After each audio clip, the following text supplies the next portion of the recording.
My name is Brian Horlick. I am a lawyer, condominium lawyer with Horlick Levitt Delela. I am a CCI board member. We are here today to do part of our check-in video series. And what that is all about is, condominiums are a very social thing. And when you're working in the condominium industry, pretty well you're dealing every day with trades, contractors, board members, auditors, etc. And during this COVID-19 pandemic, we have all found ourselves somewhat isolated, working at home and not really dealing with the people that we normally deal with, including members of our own company and staff. And so we figured that we'd like to keep in touch. And so CCI has done a number of check-in videos. Today, we're checking in with Lisa Kay. Lisa, how are you? I'm doing actually great. Thank you. And you? Oh, not too bad. I'm actually today in the office. I've been working in the office throughout the pandemic, and I feel good about that because nobody else used to be in the office other than myself and two other staff members, but now people are starting to trickle back. Oh, well, that's good. Good. Now I see from the where you are, Lisa, that you are practicing social distancing at the beach. Can you tell us all about? There's nobody around. There's nobody at the beach with you? Nobody at the beach. No, I'm on a deserted island right now. Oh, it seems a little windy. I see that your hair is blowing in the wind. Yes, it is. It is a little windy, but it's a lovely day. All right. So for the viewers that don't know you, Lisa, could you tell us what it is that you do? Well, I work for JCO and Associates, and we do condominium refurbishing of common elements. So I'm a part of that team. And when COVID broke out, we, like everybody else, had come to a complete halt, even though we had a number of projects that were in the making. And so for the first, I guess, couple of months, we were just trying to progress as much as we could with everybody staying from home, just to finish up what we had started so that when we were able to go back to work, we could sort of hit the ground running. So that's pretty much what's happened. Not exactly running, it's a slow pace. We came back to the office in May when the government said that, we could start undertaking some of our services. We, of course, had to make some adjustments with the social distancing and the masks and the signage and all that sort of stuff had to come together before we could actually enter into the common spaces. So then it took a little while for board members to also get their timing so that they were comfortable having us in to work. So it was a bit of a slow pace to start with, but we're on our way now, and the projects will take a little bit longer than they used to take because we've got to minimize the number of people that are on site who can work at certain areas at a time. So, but things are going fairly well for us now. So I guess everything got to a standstill when the emergency order said no more construction, and that was pretty much no more anything. Yes. Right. Yeah. So you have to stop all of your work. Now, once you started gearing up, how do you do things for social distancing? You're going into, let's say, condominium buildings. There's tradespeople coming in. COVID really is still out there, even though people are now wearing masks in the common elements of condos. But COVID is out there, even though the numbers are less, and it's still not 100% safe. So how do you keep your workers safe, and how do you keep the residents safe, and what is that happening? How is that all about? Well, generally speaking, I mean, we're just a little bit more intense about notifying when we're doing what on each site. We can't have as many workers in one space. We, of course, have to wear masks and practice social distancing and be very mindful when residents are coming in and out of their suites. So it's just being mindful of everything that's going on around us and making sure that we don't have as many people in one area at a time so that we can accommodate residents coming and going, and notifying everybody where we're working, how long we're going to be working. So we're extra diligent with that. And it does take a little bit longer because we can't have as many workers in one space as we used to be able to. So I guess what you're saying in part is that you're communicating to the owners as to, what you're doing and where you're going to be in the building, and so they can Hmm. make their own arrangements if they want to be in or out of the building, you know. Yeah, and we have to make, as we did before, make certain accommodations for people with special needs. But it's just a little bit more intense. That's all. We just have to be that much more careful with wearing masks and hand sanitizers. And we've got at our stations where our project coordinators are, we've got all the necessary supplies that we need to meet the COVID standards. Now, as far as yourself, do you go out to see clients, or do you meet them virtually? How does this affect? We have done some virtual meetings. It depends on the comfort level of the condominiums. But we have started going and meeting with boards. So typically when we meet with boards or design committees, we're certainly practicing social distancing and wearing masks. So if we have a large enough room to accommodate the, 6 or 7 people, we're making sure that we're all distanced from each other and wearing masks and, trying to be as efficient as possible when we go into these meetings. So Mhm. giving information in advance that can be reviewed so the meetings can be reasonably short. And before you, let's say, came back to the office, I guess you were working from your home. Hmm. And how did that work out for you? It wasn't so bad. I mean, we had, a little bit of extra time because we were at home, so we weren't as busy as we would have been had COVID not hit. But we were able to, do a fair bit. I mean, we took turns coming into the office. So if I needed large sets of drawings to be printed, somebody would print them. I'd pick them up or they'd be dropped off. So that was really the only thing that was a little bit inconvenient is it's very difficult to look at large drawings on a computer screen. Hmm. But once we were able to get that coordinated, we did most of our work over the phone with each other. Now, as far as, um, let's say, new business, new proposals, are you going out to see boards now? Yeah, it's slowly starting to happen where we're getting so some of the stuff that was initiated before COVID, which wasn't actually in the process of, okay, we've got a start date and here we're going to go and refurbish this job. There was some condominiums that expressed interest, and we had done, some pricing for, provided some design ideas for.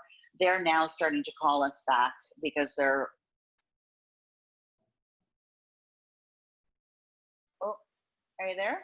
Yeah, Sorry, I you. just had a phone call. So things, it's starting to get back on track. So there Now, is some inquiries, and condos really do have to continue as best they can to manage their buildings pre-COVID.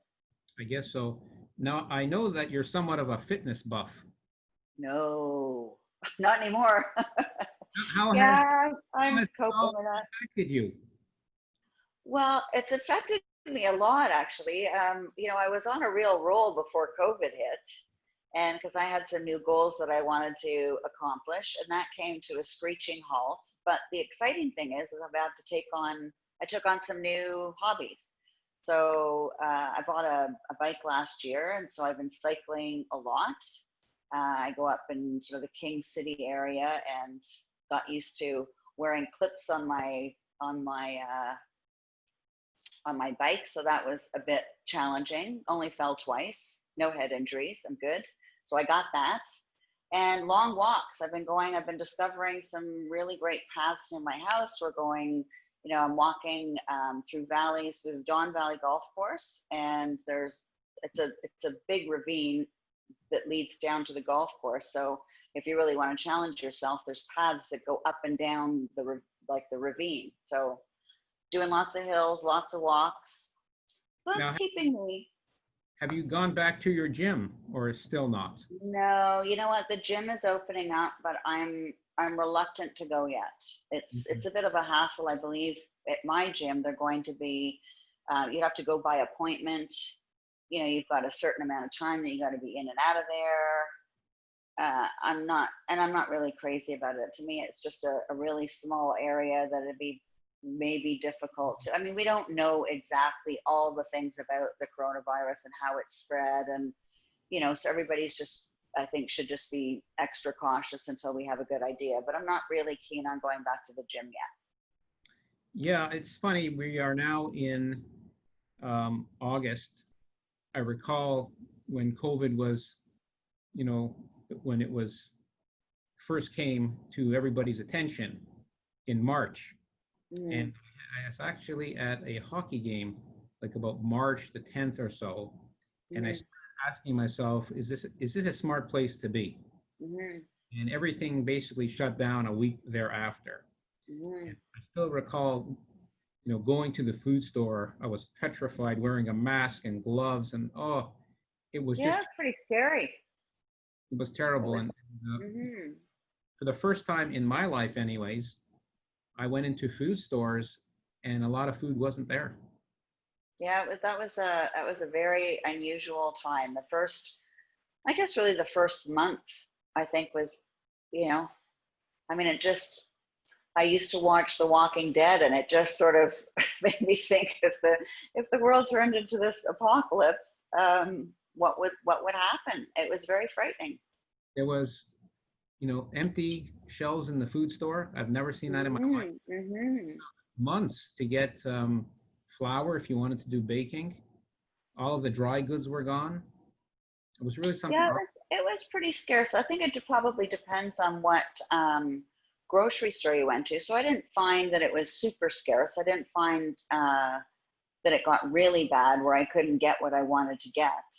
But yeah, there were times, I mean, of course, everybody went crazy on the toilet paper and the hand sanitizer and all that kind of stuff. And I mean, that Right. was, I mean, I eventually did go buy an extra, 24 rolls just to have, just in case. But that was, I think, the biggest shortage that I saw. That was a bit It was crazy. really, yeah, it's disappointing, when people went in and just hoarded stuff.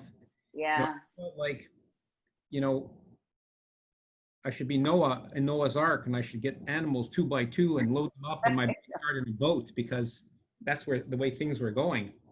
It was Yeah. really awful for a while, but things are Hmm. opening up. Have you been to a restaurant lately, or not yet? I have been to an outdoor patio. I have not eaten inside a restaurant. And what about a So the outdoor hairdresser? haircut, haven't had a haircut since uh, mid-January. Really, eh? Yep. Lisa, Just I don't keeps know. on getting longer. Nobody notices anyway when I get a haircut, so I don't even know why I bother. Well, it's good to see that things are opening, but we still all have to maintain a safe social distance. So let me ask you, Hmm. um, having gone and continuing to go through this COVID issue, is there anything that you could say that you are grateful for at this point in time? I am very grateful for a lot of things. I'm very grateful that my aging parents, although they're experiencing some challenges, are in a very safe place up in Sauble Beach, and they're well taken care of, and they seem to be happy and reasonably content. I am very happy to be employed. I'm very happy that my kids are employed, and I'm very happy that I do not have school-age children, because there could be some bad headlines that would come of it. I feel very sorry for parents who've got little kids that have to deal with the school system at home. It's very, very difficult. I can tell you from my perspective here that it's been very challenging for the young lawyers in the office with young children to Mm-hmm. daycare, appropriate daycare. Now there was nothing. They were all closed for the longest period of time. Yeah, So if you had young children, you could try to work at home if that was possible. Then you'd have to share. it's a full-time job to take care of your kids at home, Yeah, so you'd and have, then have for example, one of the lawyers here, his wife is a professional. She's a healthcare worker. She's a doctor, mm-hmm. and she's working full time, and he's working full time. So he wasn't in the office, and he would split the childcare duties with his wife. So he would, look after them in the morning while his wife was working, and Mm-hmm. he developed a home school program. So he would be teaching them, and they have all sorts of things going on. And then his Mm-hmm. wife would come home, and then she would take over the childcare responsibilities, and he'd do a little bit of condo law. This is what it was. But I think Well, they're fortunate that they could arrange their schedules that way, because a lot of people can't. You know, they don't have that flexibility, or even worse, you know, they're at home because they don't have a job. So that's also a very yes, exactly. stressful thing too. If the husband or the wife was unable to have a flexible type of schedule, then the other spouse wouldn't be able to work, Right. because you have someone has to look after these little kids. It's true. So, you know, as lawyers, I guess you're able to work in the office. You can work at home. You know, lawyers are a funny breed. Whatever's happening, They are. They are. Things are They are. things are going good. They've got files. If things are going bad, they may have more files. Yeah. But you know, so we're lucky that we have the ability to keep working and Well, I think you probably must have been busier, and certainly learning yourself as to what the new rules were, what the new regulations were, when things were opening up, when things weren't opening up, you know, and it was changing weekly. So it was something for you guys to stay up on. We made it our business to study constantly on a daily basis what was happening with the rules and the regulations and the emergency orders with COVID, to the point where we've been sending out a COVID-19 bulletin to the entire condominium industry every Monday or Tuesday, every single week since the beginning. And it's changing all the time. It's good to see that you're doing well.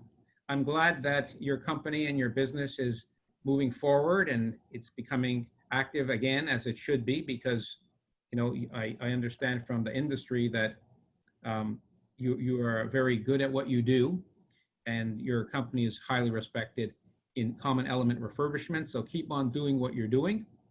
And I would like to thank you very much for checking in with us. And I look forward to the old days coming back again, when we can sit on a patio or even in a restaurant and have a nice meal and a drink. I really look forward to doing that. Lisa, thanks so much for your time. Take care. Thanks a lot, Brian. Yeah, you too. Okay, Bye. Take care. Bye-bye. This is Tanya Halleck, the president of CCI Toronto. CCI Toronto can help your condo achieve social and financial success. Thank you for listening.